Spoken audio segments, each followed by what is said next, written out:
Hi, I'm Beth with Shed Show Talk. Today we're going to talk about the kings of Sumeria. The kings of Sumeria are tied to everything from ancient history to modern conspiracy theory, from ancient aliens to modern aliens.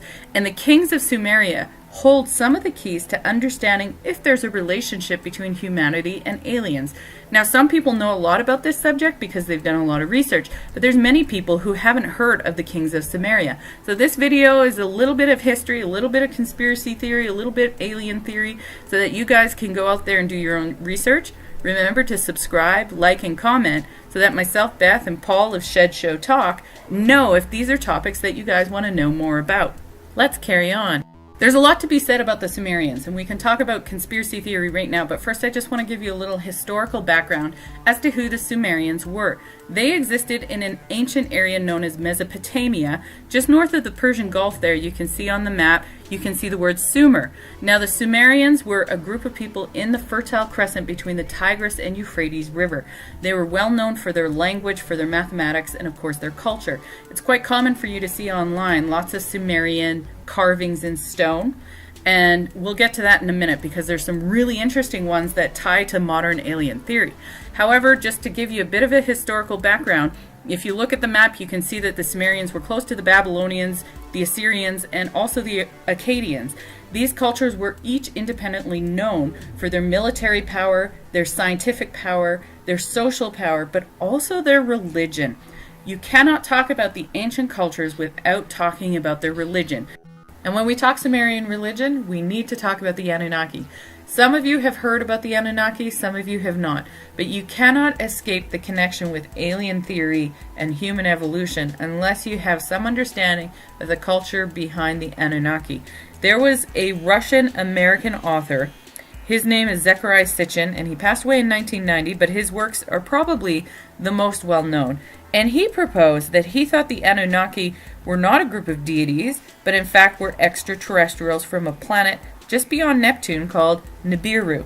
And he believed that this hypothetical planet was on an elliptical orbit that went around Earth's solar system, which is why at certain times it was prevalent and at other times it was not. Now, this book was so huge, it was translated into 25 languages. Some dismiss it as pseudoscience and pseudo-history, but one thing is for certain, Sitchin defined how we look at Nibiru and how we look at the Anunnaki. The Anunnaki are so well known that even in 2016, an Iraqi minister of transport had announced that the Sumerians had built and used an airport to launch spaceships 5,000 years ago. So you're talking a national office referring to the works of Sitchin and claiming that in what is now modern-day Iraq, spaceships were being launched. Iraqi Transport Minister Kazem Finjan was even quoted as saying, "When the Sumerians settled here, they knew full well that the atmosphere was suitable for flying to outer space. It was from here that the Sumerian spaceships took off toward the other planets. The Sumerians were the first to discover the 12th planet, which was acknowledged by NASA and named Nibiru, and which completes its orbit around the sun every 3,600 years." This quote by the Iraqi transport minister is absolutely epic and huge. He's classified all of the beliefs about aliens, UFOs, and in one public statement said, "This is the place, this is the timeline where these things happen in human history." The story was picked up by the Huffington Post, New York Times, and other news outlets. Everyone was hoping for further evidence to back up his claims, but all that was made available were the writings of Zecharia Sitchin. Now, Zecharia Sitchin was one of the early translators of the Sumerian language. He did look at the cuneiform tablets, and he was able to make translations. This definitely makes him somebody significant in pioneering how we look at the Sumerian language, the Anunnaki, the planet Nibiru, etc. Clearly, Sitchin's work has had a tremendous international impact to the point where the transport minister, as we just discussed, was willing to publicly use Sitchin's work as a platform to announce UFO and alien involvement in the ancient area that today we call Iraq, but at the time would have been called Sumeria. Now, this is not the only current reference for Sumerian. In 2009, a movie came out called Encounters of the Fourth Kind.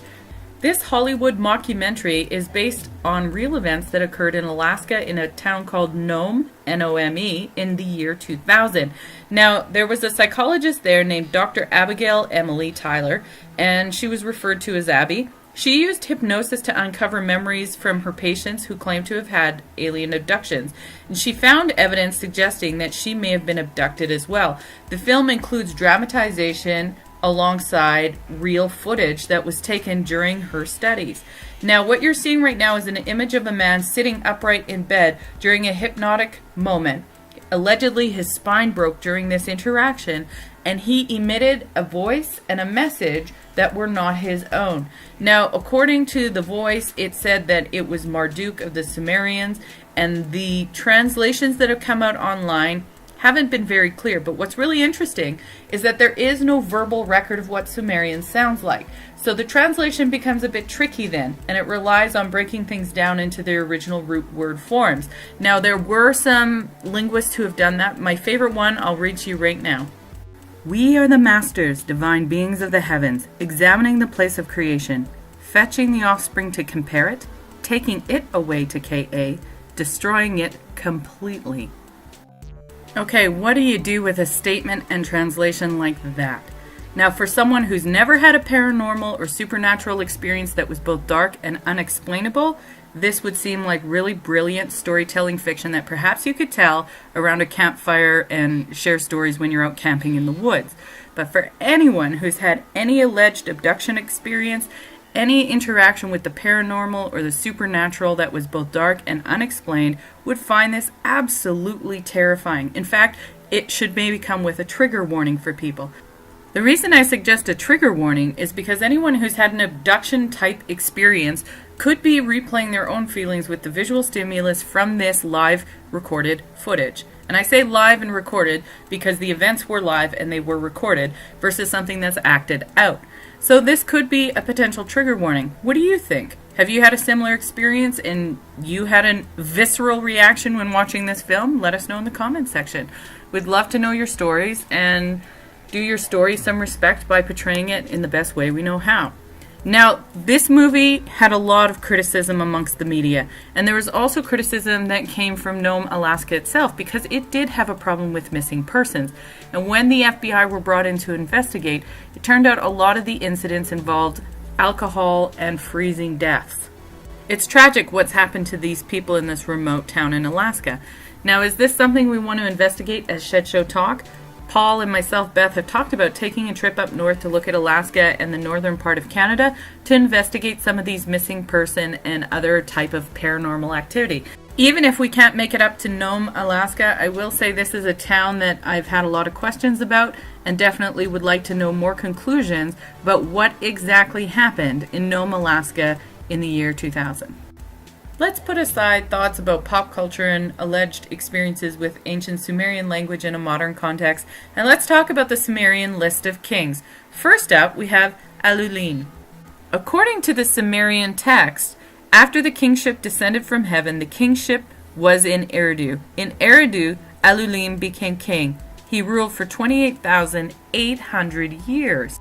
Now, according to different versions of these cuneiform texts, there were a series of 8 to 10 kings, depending which source you look at, and it's believed that they reigned anywhere from 18,600 years to 43,200 years. Some people take it to mean that these extraordinary lengths of time are simply mythological and they couldn't exist because we have no frame of reference for that. But on the flip side, there's no logical explanation anyone has found as to why the early Sumerian kings that were listed had these extraordinarily long timelines, whereas later kings had normal human timelines. There's no explanation for that difference. So again, the lack of explanation leaves us open to speculation. And I want to circle back to Gilgamesh. Now, Gilgamesh was thought at one time to be mythological, but he's later been found to have been a historical figure in 2500 BC, approximately, give or take 200 years, and that he lived and or reigned for 126 years. Gilgamesh also has his own creation and flood myth that is associated with him. So there's both a mythological and a historical impact around the name Gilgamesh. Today, Gilgamesh is generally seen as academics by someone who is historical, and there have been inscriptions both in poetry and also in history that include his name. Now, the last person to write the Epic of Gilgamesh turns out to have been a Babylonian exorcist. Can you believe it? So the original Egyptian exorcist was out of Mesopotamia from 1300 BC to 1000 BC, and he's the last known one to write the Epic of Gilgamesh in cuneiform. And according to the author's name, he was one who saw the abyss. Now here's a picture of the original cuneiform so you can take a look at the tablet itself and maybe one day go visit a museum and take a look. The Epic of Gilgamesh is one piece in an extravagant Sumerian puzzle. Understanding both Gilgamesh and the Sumerian king list is essential to understanding human history when it comes to aliens, extraterrestrials, and all the storylines in between. If someone is to ask the question, are we alone in the universe? It's either because they have a natural curiosity, or perhaps they've heard of a story or experienced a story of the unknown.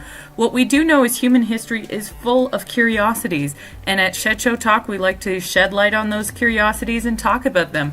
Let us know what you think in the comments. Remember to subscribe and like so that myself, Beth, and Paul can continue to make videos about all the things that make us curious. I'm Beth with Shed Show Talk. See you next time.